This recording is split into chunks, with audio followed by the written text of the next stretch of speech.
Christophe Médici, bonjour. Bonjour. Alors, vous êtes life coach, conférencier professionnel, fondateur de la méthode haute qualité relationnelle et vous êtes auteur aussi de plusieurs livres. Aujourd'hui, Christophe Médici, en ce mois d'octobre 2016, paraît votre tout nouveau livre, le 15e livre, Dites oui à la pleine confiance. Mais qu'est-ce que la pleine confiance ? La pleine confiance, c'est pas une idée éthérée comme ça, c'est pas de la philosophie, c'est une méthode concrète de développement relationnel qui permet aux gens justement d'atteindre la confiance en soi. Or, dans cette époque où vous avez vu, j'ai titré le prologue de mon livre En plein doute, énormément de gens sont en plein doute, le système scolaire n'aide pas non plus, favorise pas les gens à muscler leur confiance en eux, et la pleine confiance, c'est atteindre un niveau de confiance important dans sa vie. Justement, dans votre prologue que vous titrez En plein doute, vous avez cette formule, le coup d'effroi permanent. Pouvez-vous la développer ? J'y tiens à cette formule, le coup d'effroi permanent, qui en soi... C'est quand même assez fort. Oui, et qui en soi pourrait être le titre d'un livre, tellement, et je développe pas mal là-dessus.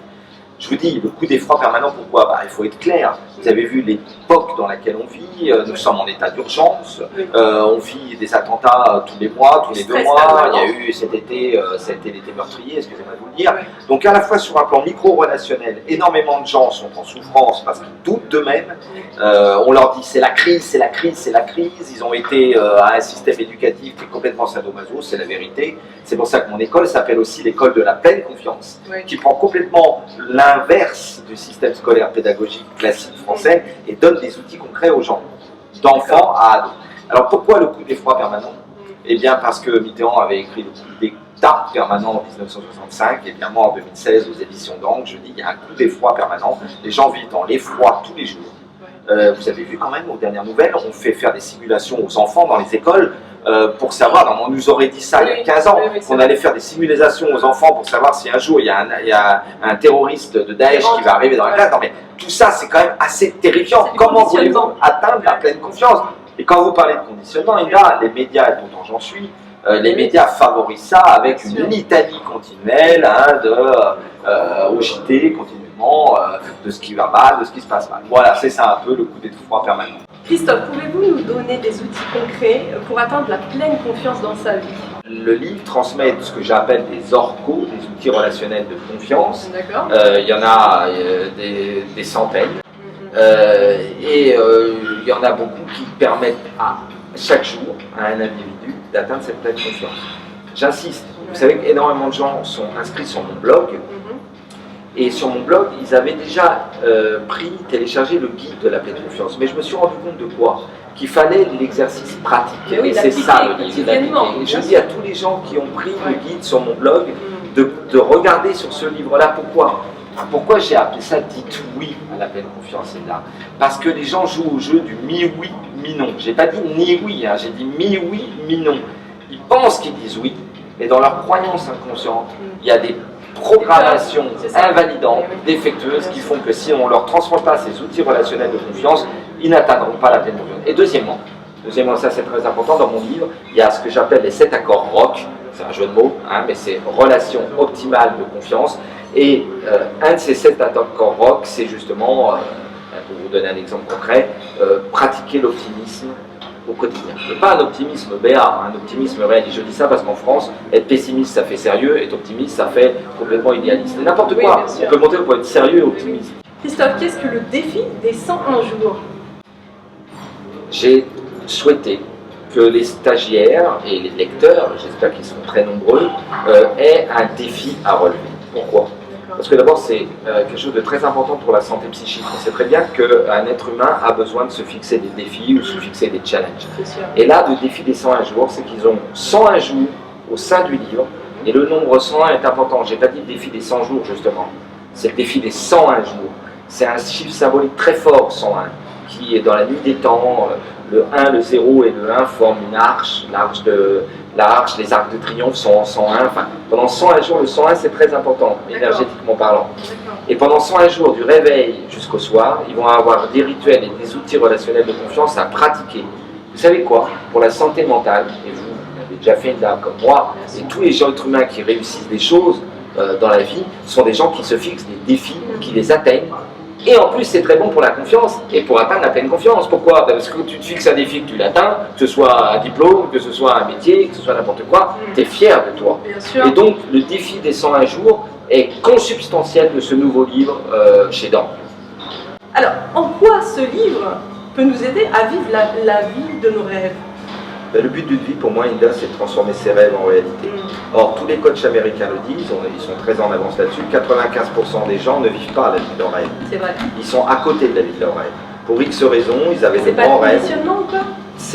Il y a entre autres le conditionnement, Inda, mais il y a aussi tout ce qui a pu être des blocages inconscients, des choses qui ont fait, qui sont passées à côté. Et quelque part, ils ont enfoui leurs rêves.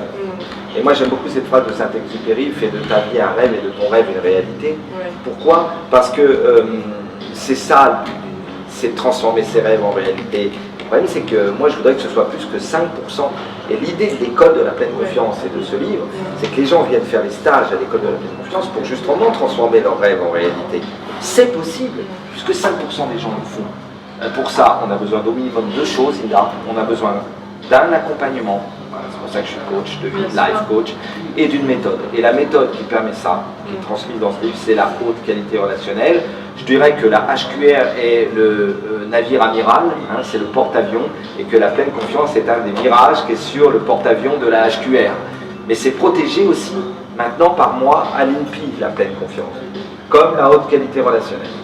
Christophe, serait-il intéressant justement de mettre ces ateliers de pleine confiance à l'école, à la maternelle? Et ça, c'est une question essentielle que vous posez. Je pense que justement, comme les racines de la pleine confiance viennent des premières années de la vie, d'ailleurs, vous savez qu'en 2008, j'avais aussi écrit un livre qui s'appelait HQR à l'école. Évidemment qu'il y a un problème éducatif. Bien sûr. L'éducation nationale ne favorise pas la confiance chez les enfants. Elle ne la favorise pas, elle fait même le contraire. Donc évidemment que ce serait essentiel, d'ailleurs, comme disait le professeur Mandel, l'enfant est le père de l'adulte. Autrement dit, la petite Inda enfant a mis au monde l'Inda adulte, le petit Christophe enfant a mis au monde le Christophe adulte. Et c'est valable pour tous les êtres humains de la Terre. Dans ma méthode, d'ailleurs, vous verrez dans le livre qu'on guérit son enfant intérieur blessé. Dans la méthode, je l'appelle l'enfant intérieur blessé, étouffé, triste et éteint. C'est-à-dire qu'il y a aussi des outils relationnels de confiance. On se reconnecte. Ben oui, il y a pas mal de tests dans mon livre, il y a pas mal de questionnaires qui permettent aussi de savoir votre indice de confiance en soi.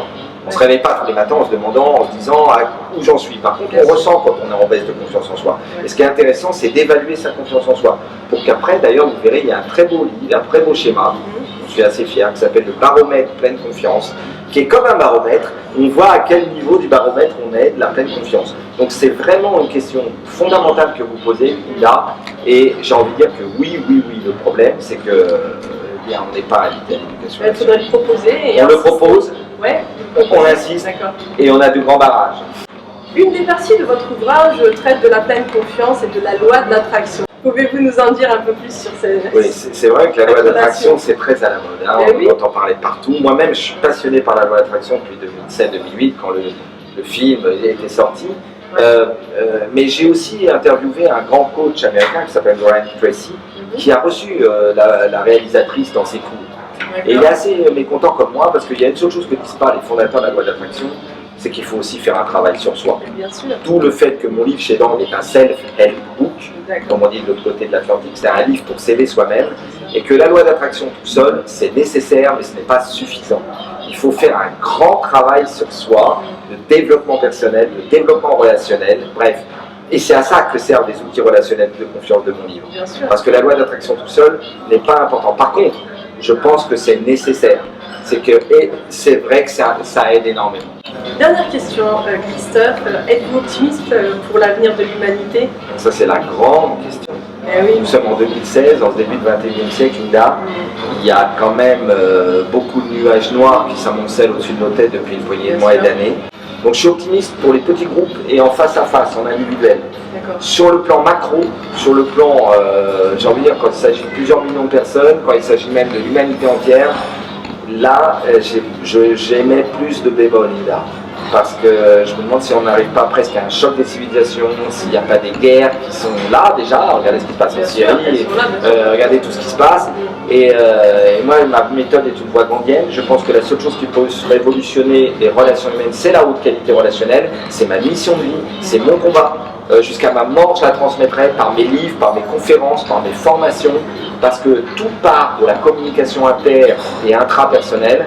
Or, tant que l'humanité n'aura pas compris que c'est un savoir fondamental aussi important que lire, écrire et compter, je trouve qu'on sera au Moyen-Âge relationnel. Or, moi, j'en ai marre de vivre au Moyen-Âge relationnel. C'est en ça que je dis aux gens, dites oui à la pleine confiance. Pour vous, voilà en quoi je suis optimiste.